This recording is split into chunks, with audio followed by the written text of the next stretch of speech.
By the afternoon of the 10th of September, 1813, every vessel in Robert Barclay's British squadron had surrendered. 6 vessels, their decks shattered and commanders wounded, were now American prizes. Detroit would soon be abandoned. Britain's Western Army would begin retreating, and Oliver Hazard Perry would send one of the most famous messages in naval history: "We have met the enemy, and they are ours." But only weeks earlier, Perry's 2 largest brigs were trapped behind a sandbar at Presque Isle. They had been built from green timber in a wilderness shipyard with no proper naval yard, no nearby sawmill, and barely enough iron to hold them together. British commander Robert Barclay believed the barrier had locked the Americans inside. Then he sailed away. Perry stripped the ships, floated wooden lifting barges beside them, and dragged them over the bar before Barclay returned. The fleet Britain thought imprisoned had escaped. The battle was won by cannon fire, but the campaign turned on a strip of sand. Lake Erie looked too wide to be a road. In 1812, it was the most important road in the American Northwest. A vessel could carry barrels of flour, gunpowder, blankets, medicine, and reinforcements across the lake faster than wagons could drag the same cargo through Ohio's forests and swamps. Detroit stood more than 200 miles from the main American supply depots. Without control of the water, every army sent there had to survive on roads that barely existed. The United States discovered that weakness before it understood how to fix it. On the 1st of June 1812, General William Hull's Northwestern Army began marching north from Ohio. Congress had not even declared war yet. The easiest route to Detroit would have been by Lake Erie and the Detroit River, but the Americans had no naval force capable of protecting troop transports. Hull's men had to cut their way through the wilderness instead. Wagons sank into mud. Axes opened paths through timber. Supplies came from settlements hundreds of miles behind the column. Every mile consumed food merely to move more food forward. A supply line that long was not a road. It was a fuse. On August 16, that fuse burned into Fort Detroit. British cannon fired from across the river while the warships Queen Charlotte and General Hunter added their guns from the water. Hull had once commanded roughly 2,500 men, but disease, detachments, casualties, and desertion had left only about 800 healthy troops immediately available. Inside the fort were soldiers, civilians, women, and children. Provisions were running short. If the British controlled the river and the lake, no relief column could arrive quickly enough. Hull surrendered. More than 580 American regulars became prisoners. The Union Jack rose above Detroit while American muskets were stacked on the parade ground. The surrender looked like a failure of nerve, but the deeper failure was logistical. Britain could move men and cannon along the water. The United States could not. Detroit was the western hinge of the war. Across the river stood Fort Amherstburg, usually called Fort Malden, a British base, naval yard, and center of coordination with indigenous allies. Whoever controlled the lake could feed that position, reinforce it, and threaten the opposite shore. Whoever lost the lake would be forced to haul war through wilderness. One man had already seen the problem from the deck of a merchant vessel. Daniel Dobbins was a Lake Erie captain who knew its harbors, shoals, and weather. He had been caught in the disasters at Mackinac and Detroit, yet escaped the collapsing frontier and carried his warning east. The United States did not merely need another army, it needed warships built on the lake itself. On the 15th of September, 1812, Secretary of the Navy Paul Hamilton authorized Dobbins to construct 4 gunboats at Presque Isle, Pennsylvania. The location appeared almost absurd. Presque Isle was a small frontier settlement surrounded by forest, with no established naval yard and few trained shipbuilders. Winter was approaching. British vessels still controlled the open lake, but its enclosed bay offered one priceless advantage. A shallow sandbar guarded the entrance. British warships could not easily enter and destroy anything built behind it. The Americans had found a shield. They had not yet realized it could become a prison. By the time Noah Brown reached Presque Isle, the naval yard was buried beneath snow. Brown had left New York on the 14th of February, 1813, with 25 carpenters. They crossed roughly 400 miles in 10 days, riding sleighs over frozen roads and lake ice before finishing the journey through a Pennsylvania storm. What waited for them was not a dockyard. It was a campsite beside unfinished hulls. There were no warehouses filled with seasoned oak, no rope walk, no ironworks, no permanent barracks for the men. At the end of December, Commodore Isaac Chauncey had inspected the building effort and found too few skilled craftsmen, inadequate lodging, and 2 American officers, Daniel Dobbins and Jesse Elliott, pulling the project in different directions. The ice would not hold forever. Once Lake Erie opened, British vessels could return. If the hulls were still lying in their stocks when that happened, the fleet might die before touching water. Brown was not a formally trained naval architect. He and his brother Adam had learned by building houses, merchant vessels, gunboats, and privateers in New York. That mattered at Presque Isle. A traditional shipwright might have waited for proper materials. Brown treated every standard as negotiable except the deadline. He divided the labor. Men entered the forest with axes and crosscut saws.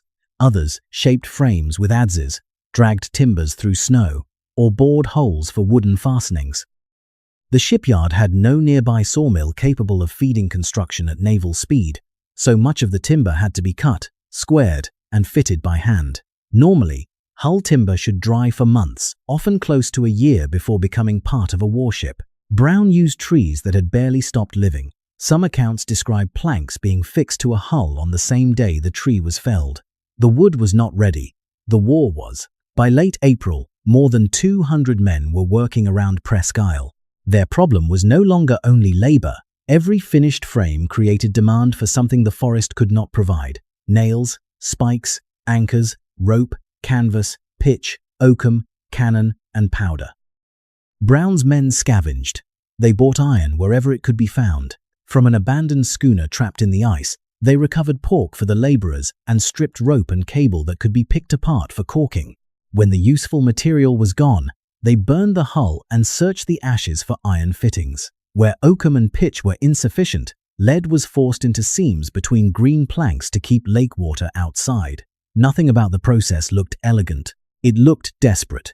On March 26, Oliver Hazard Perry arrived after an 11-day winter journey from Sackett's Harbor. He found unfinished ships, exposed stores, and a town vulnerable to attack. He also found Brown moving faster than the British expected. Perry's task was to turn construction into combat power. Brown's task was more immediate: put hulls into the water before the lake became an enemy highway again. The largest were 2 big brigs, each close to 500 tons. One would become Niagara. The other was launched on May 24 and named Lawrence, honoring Perry's dead friend, Captain James Lawrence. Around them came smaller schooners and gunboats: Ariel, Scorpion, Porcupine, Tigress, each carrying another piece of the fleet into existence. From the open lake, British observers could see masts rising above the trees. They knew warships were being built. They could not sail across the shallow entrance to destroy them. To British eyes, it was a fleet appearing almost from nowhere, fresh masts rising above a wilderness that had held no naval base only months earlier. The sandbar was doing exactly what the Americans needed. Behind it, axes struck green wood from dawn until darkness. Lead sealed hurried seams. Men who had arrived on sleighs created a squadron where no squadron had existed. But by the end of May, Brown had solved only the first problem. The ships were afloat. The 2 largest could not leave. In late July 1813, Perry's fleet was complete enough to fight and still unable to reach the battlefield. The entrance to Presque Isle Bay held only about 5 feet of water. Lawrence and Niagara drew roughly 9. Smaller schooners and gunboats could cross the shoal. The 2 brigs carrying the squadron's heaviest firepower could not. Outside the bay, Robert Barclay understood the geometry. His British squadron appeared off Presque Isle on July 20 and watched the harbor for days. Shore batteries covered the entrance, but the sandbar did most of the defensive work. Barclay could not bring his larger vessels in. Perry could not bring his largest vessels out. The shield had become a lock.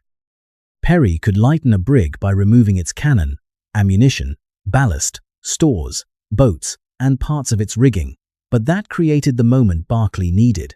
A warship resting on the bar without guns was not a warship. It was a wooden target. If the British returned while one brig was grounded and stripped, they could destroy the center of Perry's fleet before it fired a shot. For roughly 10 days, the blockade held. British sails remained beyond the entrance while American crews waited behind batteries on the beach and Garrison Hill. Then, near the end of July, Barclay withdrew. His exact reason remains debated, but his squadron was under severe supply pressure, and he could not remain indefinitely outside Erie. Perry moved immediately. On August 2, Daniel Dobbins piloted Lawrence toward the channel. Anchors were carried ahead and dropped into deeper water. The crew hauled on the cables, kedging the brig forward inch by inch until its keel met sand.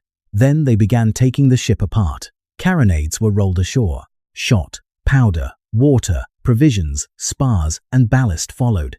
Heavy timbers were passed through the open gun ports. Beside the hull, crews positioned two broad wooden barges known as camels.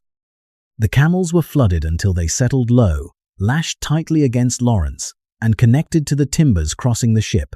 Pumps then emptied them. As the barges regained buoyancy, they lifted against the beams and raised the stripped brig higher in the water. Ropes tightened. Pumps worked through the night. Men heaved at capstans while the hull dragged across the shoal. Accounts describe only 4 or 5 feet of water over parts of the bar. Lawrence had to be lifted several feet while balanced between 2 floating boxes. If a cable parted or the hull rolled, the brig could settle sideways and block the entire squadron behind it. After a night and a day of labor, Lawrence reached deeper water early on August 4. The danger was not over. Her guns were still on the beach. Perry drove the crews to reload everything. By 2 o'clock that afternoon, cannon had been remounted, stores returned, and Lawrence was ready to fight. Niagara was then kedged toward the same passage. At that moment, British sails appeared about 7 miles offshore. For more than an hour, Barclay's vessels watched the coast. Niagara was being emptied. Lawrence had only recently been rearmed. The American squadron was scattered across the most vulnerable few hundred yards of its existence. But haze, sunlight, wooded bluffs, and the shoreline concealed the details. From the lake, Barclay appears to have seen a fleet already assembled and protected, not one still divided by the bar. The British ships turned away. They saw the American vessels. They did not see how close those vessels were to helplessness. The crews worked faster the second time. Guns and ballast came out. Camels pressed against Niagara's sides. By August 5, she too was over the shoal and being restored for battle. At noon on August 6, Perry ordered the squadron into the lake for a shakedown cruise. For months, Britain had counted on the sandbar to contain the Americans. In 4 days, Perry turned it into the gate through which Britain would lose Lake Erie.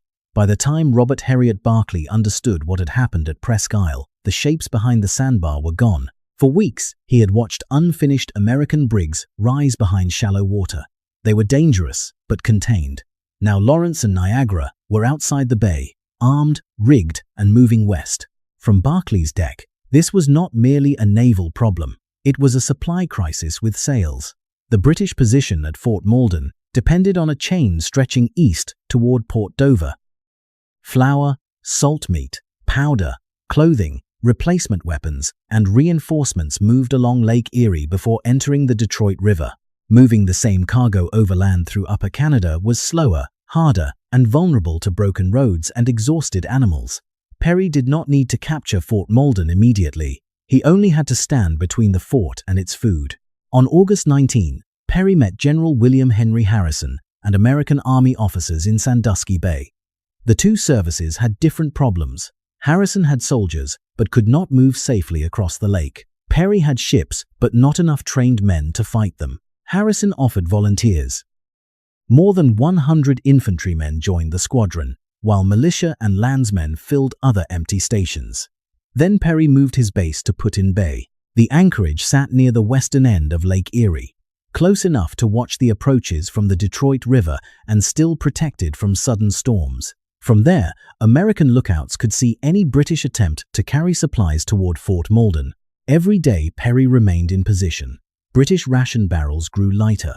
Barclay's squadron had 6 vessels and 63 guns, 9 more than Perry's fleet. On paper, that looked like strength, but guns required trained crews. Barclay had too few experienced sailors and had to draw men from the Royal Newfoundland Fencibles and the 41st Regiment of Foot. Infantrymen could load cannon and fire muskets. They could not instantly become sailors able to maneuver damaged vessels under smoke. The newly completed Detroit strengthened the squadron, but she also arrived late in a crisis that was already tightening. Britain had gained another ship. It had not gained more time. By September 9, the American squadron had cut the principal supply route. Fort Malden was running short. Barclay now faced two choices: remain near Amherstburg while provisions disappeared, or sail out and try to break Perry's blockade. From Barclay's side, neither choice was safe. He was not chasing glory. He was defending a system already beginning to starve. His crews needed more training, but every additional day made Fort Malden weaker. His ships needed supplies, but the enemy fleet stood across the route, carrying them. If Barclay waited too long, the army might be forced to abandon its position without a battle. If he sailed, he would fight a larger number of vessels with crews assembled partly from soldiers. The decision made sense only because every alternative was becoming worse. The Americans were under pressure too. Lake fever had spread through the squadron. By September 9, 87 of roughly 540 men were sick, including Perry and both surgeons. Men prepared cannon while feverish shipmates lay below deck. A sudden British attack might find the fleet short of the bodies needed to work its sails and guns. But Barclay could not see the sick lists. He saw 9 American vessels between his base and the supplies it needed. At dawn on September 10, 6 British sails appeared northwest of Put-in Bay. The fleet that had once been trapped behind sand was now waiting in the middle of Britain's lifeline. At dawn on the 10th of September, 1813, a lookout at Put-in Bay saw 6 sails northwest of Rattlesnake Island. Perry's answer was immediate. Crews ran to stations, canvas climbed the masts, powder cartridges and round shot came up from below. By 7 o'clock, 9 American vessels were working out of the anchorage to meet Barclay. Before the first cannon fired, the battle was already being shaped by 3 things: position, distance, and wind. Barclay formed his 6 vessels in a line across the open lake. Chippewa led, followed by Detroit, Queen Charlotte, General Hunter, Lady Prevost, and Little Belt. His strongest ships sat near the center, where their long guns could strike before most American weapons could answer. Perry approached with Ariel and Scorpion ahead of Lawrence. Caledonia followed the flagship. Niagara came behind Caledonia, then the smaller schooners and the sloop Trip. That spacing mattered. Lawrence and Niagara each carried 20 guns and most of the American close-range power. The British had 63 guns against Perry's 54, but the count concealed the real geometry. Barclay's long guns could hit accurately at roughly 900 yards. Perry's carronades were devastating at about half that distance. A carronade was a short, heavy weapon built to smash men, rigging, and timber at close range. Outside its reach, it was dead weight. If Perry could close, his brigs could deliver crushing broadsides. If Barclay kept the range open, the Americans would be battered while carrying weapons they could not use. At first, the wind favored the British. For more than 2 hours, Perry tacked west-northwest, trying to gain the weather position. Each failed turn consumed time while Barclay held his line. Perry considered passing around the islands, but the maneuver could take hours and might allow the British to escape. Then, around 10 o'clock, the wind shifted southeast. It moved behind the Americans. The change did not guarantee victory. It merely gave Perry permission to enter the killing ground. He adjusted his line so Lawrence would attack Detroit and Niagara would close with Queen Charlotte. On paper, each major enemy had an opponent, but the wind remained light. Perry's smallest schooners and Trip lagged behind despite full sail, and men working long sweeps. When the battle opened, some were still nearly 2 miles away. At about 11, Perry raised the dark blue battle flag, carrying the last command associated with his dead friend James Lawrence. "Don't give up the ship." 45 minutes later, Detroit fired. The first 24-pound shot fell short. The next tore through Lawrence's bulwark and drove wooden splinters across the deck. Perry's carronades still could not reach. Only Ariel and Scorpion, armed with long guns, could answer effectively. For the next 30 minutes, Lawrence moved forward under fire. If her rigging was destroyed before she crossed the remaining distance, Perry's flagship would stop outside the range of most of her own guns. At roughly 12:15, Lawrence finally came close enough. Her starboard battery erupted. Nearly 288 pounds of metal crossed the water in one broadside. Timbers burst aboard the British ships. Men disappeared into smoke. The weapon Perry had carried uselessly through the approach had finally become lethal. Now he needed Niagara. Instead, Caledonia ahead of her slowed to preserve distance from Queen Charlotte's much heavier broadside. Jesse Elliot, commanding Niagara, initially remained behind the smaller brig in accordance with the battle line. When he moved out, he angled to windward rather than driving directly toward the British. His reasons would be argued for generations. In that moment, the result mattered more than the motive. Niagara's carronades, almost 40% of Perry's broadside strength, remained out of range. Queen Charlotte's commander saw an American brig refusing to close. He moved forward to help Detroit crush Lawrence. Barclay believed Perry's line was failing to concentrate. He was right. But every British ship drawn toward Lawrence was also gathering around the place where Perry's next decision would become most destructive. By 2 o'clock, Lawrence was no longer fighting a battle. She was absorbing one. Detroit, Queen Charlotte, and General Hunter had concentrated their fire on Perry's flagship for nearly 2 hours. Round shot punched through the hull, grape swept the deck, rigging fell in coils. Gun carriages split beneath their crews. The carronades that had finally reached killing distance were being disabled one by one. Lieutenant John Yarnell kept returning to command. He was wounded, carried below, treated, and came back. Then he was struck again. Then a third time.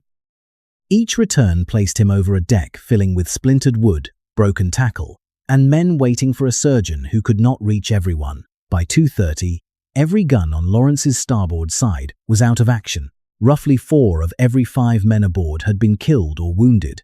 Perry still had his battle flag, but almost nothing beneath it could answer the enemy. If he remained, Lawrence would surrender with the commander of the entire American squadron aboard. Perry looked astern. Niagara was still comparatively intact. The distance between the brigs was open water crossed by cannon shot, drifting smoke, and vessels firing through every gap they could see. Perry gathered 4 unwounded men, pulled down the blue flag marked, "Don't give up the ship," and climbed into Lawrence's first cutter. The action looked like abandonment. It was the opposite. Perry was giving up the ship to preserve the fleet. The small boat pushed away. Oars entered water churned by shot. Smoke swallowed Lawrence behind them and exposed Niagara ahead. One cannonball could kill Perry, erase the squadron's chain of command, and leave the American flagship preparing to strike its colors. No shot found the cutter. Perry reached Niagara unhurt. Jesse Elliot surrendered command of the brig. Perry sent him back in the cutter with orders to hurry the gunboats still approaching from the rear. Then Perry raised the battle flag again. The British had destroyed Lawrence, but the effort had damaged their own system. Barclay was severely wounded. The captain and first lieutenant of every British vessel had been incapacitated. Junior officers now had to maneuver battered ships through smoke while facing a fresh American brig. Niagara carried the close-range firepower Lawrence had been expected to deliver. Perry ordered the helm up. The brig accelerated toward the British center. Behind her, the wind strengthened enough for the gunboats to close. Ahead, Detroit and Queen Charlotte attempted to wear ship to turn and present their unused starboard batteries to Niagara. The maneuver demanded space, intact rigging, and coordinated orders. The British had almost none left. Detroit began turning. Queen Charlotte followed.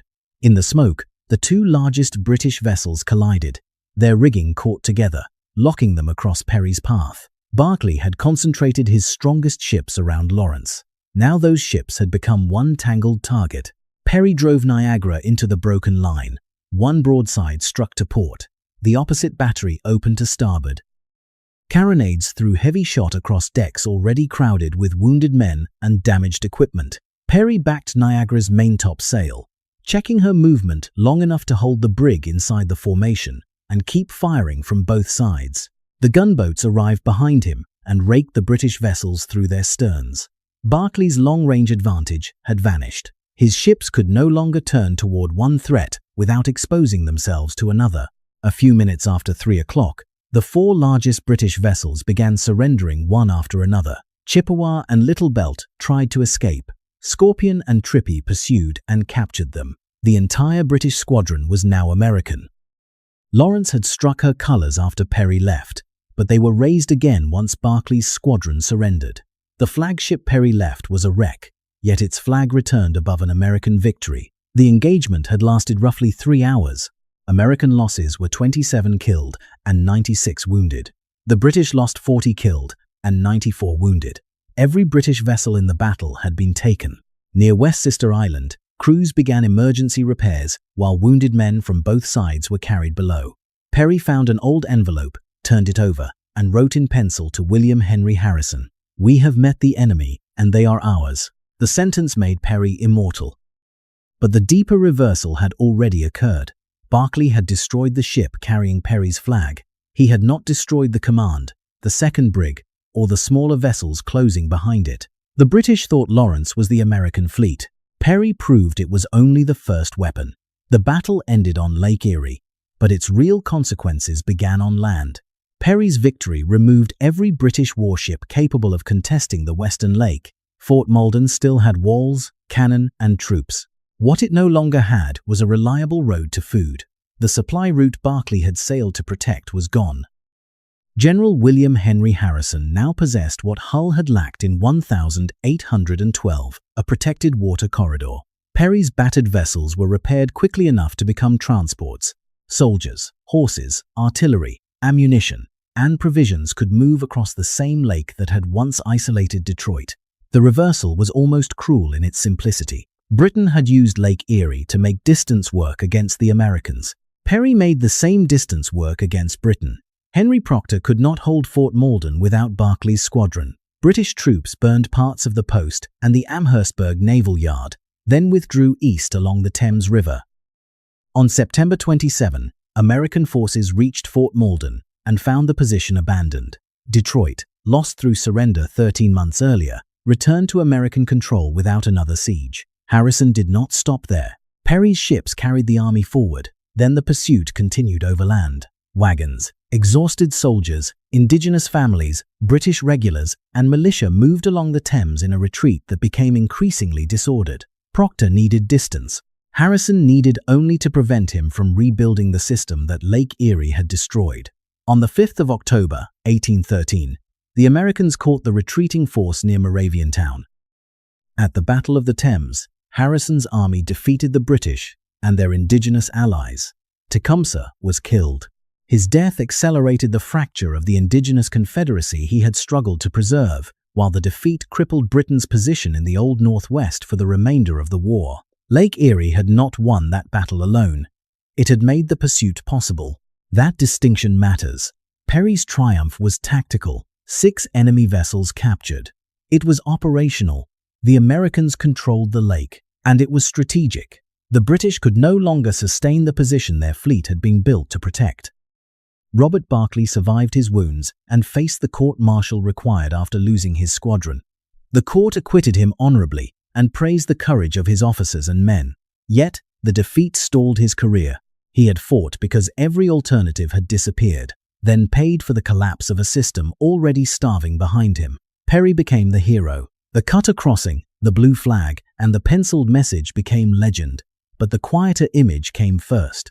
Green timber being dragged through snow, lead hammered into hurried seams, pumps emptying wooden camels in darkness, 2 stripped brigs rising just high enough to scrape across a shallow bar.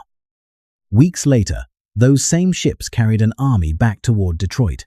Britain saw 2 warships trapped behind sand. What it failed to see was that the sandbar was keeping its executioners alive.